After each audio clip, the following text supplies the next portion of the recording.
तो इस समीकरण में हमें दो चर वाले रैखिक का मतलब जिनकी एक घात हो, जैसे x plus y minus 2 equal 0। देखिए दो चर हैं, एक x एक y, इसकी भी घात एक है, इसकी भी घात एक है। इस प्रकार के समीकरण को हम लोग दो चर वाले रैखिक समीकरण कहते हैं, ठीक ना।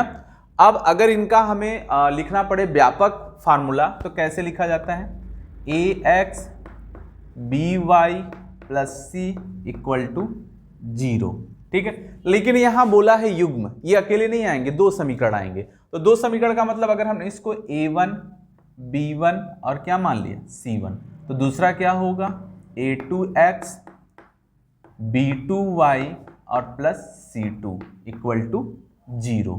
ये देखिए आपके दो चर वाले रैखिक समीकरण के व्यापक हल हैं, व्यापक सूत्र है ये।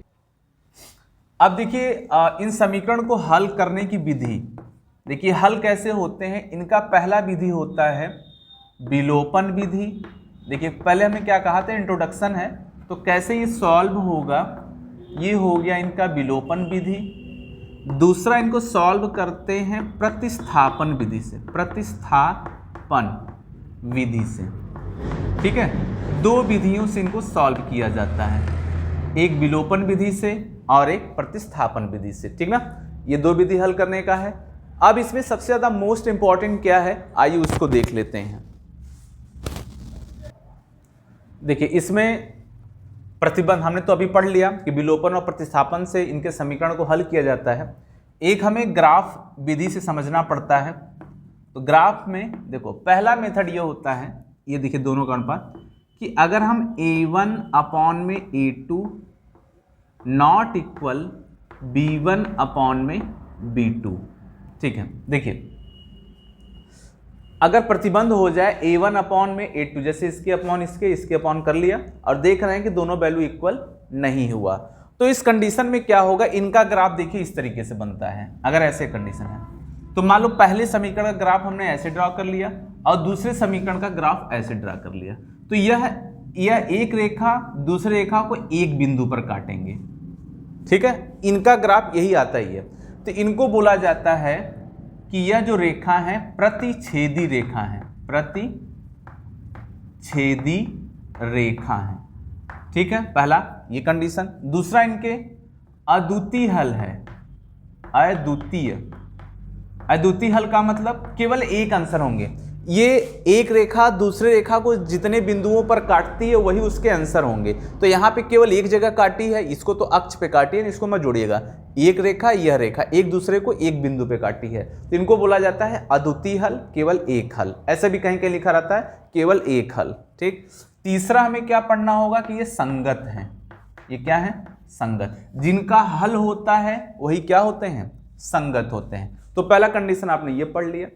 अब देखिए दूसरा ग्राफ में क्या सीखना हम लोग को, कि मान लो हमने a1 अपॉन में a2, ठीक है, जैसे पहला लिखा a1 अपॉन में a2, उसके बराबर लिख देंगे b1 अपॉन में b2, ठीक है, इसको भी लिख लिया।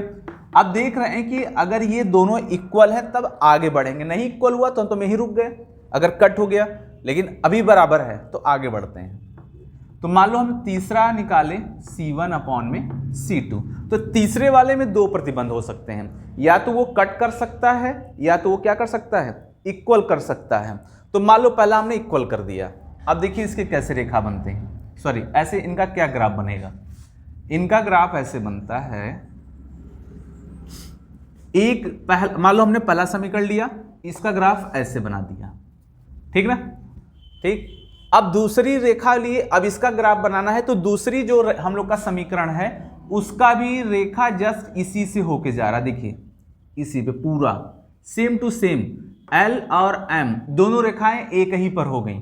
अभी हमने क्या पढ़ा कि एक रेखा दूसरे रेखा को जहां क्रॉस करती हो, प्रतिच्छेद करती हो, वही उसके आंसर होते हैं। अब यह तो एक दूसरे को पूरा ऊपर से ऊपर निकल गई, मतलब एक दूसरे के ऊपर ही होकर चली गई। तो यहाँ पे क्या होगा हल के बारे में, तो यहाँ से यहाँ तक हम कोई भी बिंदु ले लें, जैसे यहाँ ले लें, यहाँ ले लें, यहाँ कोई भी बिंदु ले लें, इनके पूरे अनेक हल होते हैं। कितने हल होते हैं, अनेक हल, जिसको अनंत अनेक हल बोला जाता है, ठीक है। तो यहाँ पे क्या बोलेंगे, कौन सी रेखा हो गई ये, प्रतिच्छेदी रेखा, क्योंकि एक रेखा पहले वाले में एक रेखा दूसरी रेखा क्या कर रही थी, काट रही थी। अब यहां पे इसको बोलते हैं समपाती रेखा, समपाती रेखा, यहां पे समपाती रेखा बोला जाता है। ठीक है, कितने हल होंगे, यहां तो केवल एक जगह काटा था, अद्वितीय हल मतलब अद्वितीय का मतलब दूसरा नहीं, केवल एक। यहां पे तो अनंत अनेक हल हैं, अनंत अनेक हल हैं इसके। ठीक है, अगर हल हैं तो ये संगत है, ये क्या हो गया, संगत है। ये देखिए हमने दूसरा पढ़ लिया, एक बार आपको देख लेते हैं कि नीचे दिख रहा है कि नहीं दिख रहा है। ठीक है ना, अब आते हैं हम लोग तीसरे प्रतिबंध पे, देखते हैं तीसरा क्या है।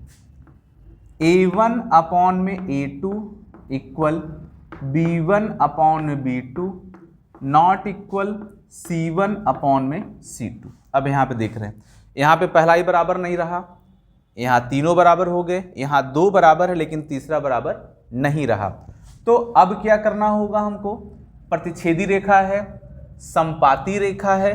अब भाई ये कौन सी रेखा हो गई, ठीक है, जो कि दो तो बराबर है तीसरा बराबर नहीं, तो इस प्रतिबंध को बोलते हैं समांतर रेखा।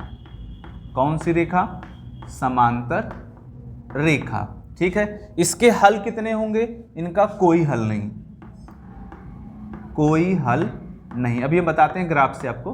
ठीक, अगर कोई हल नहीं तो ये असंगत है, ये क्या हो गए, असंगत। अगर हल होता है तो संगत होते हैं, देखिए हल है तो संगत है, कोई हल नहीं तो असंगत। अब इनका अगर ग्राफ देखा जाए तो देखिए ग्राफ कैसे इनके बनते हैं, इस तरह से हो गया, एक रेखा ऐसे चली गई, मान लो हमने पहला समीकरण लिया, रेखा बनाया इस तरीके से, और दूसरा रेखा ऐसे बना दिया, तो ये L हो गया और ये M हो गया। अब यहाँ पे हम देख पा रहे हैं कि यह रेखा एक दूसरे को कहीं नहीं काट रही हैं और कहीं नहीं काटेंगी, इसलिए इन रेखाओं को कौन सी रेखा बोल देते हैं हम लोग, समांतर रेखा बोल देते हैं। ठीक है, अब समांतर रेखा का कोई हल नहीं होता, इसलिए इनको क्या बोला जाता है, असंगत बोला जाता है।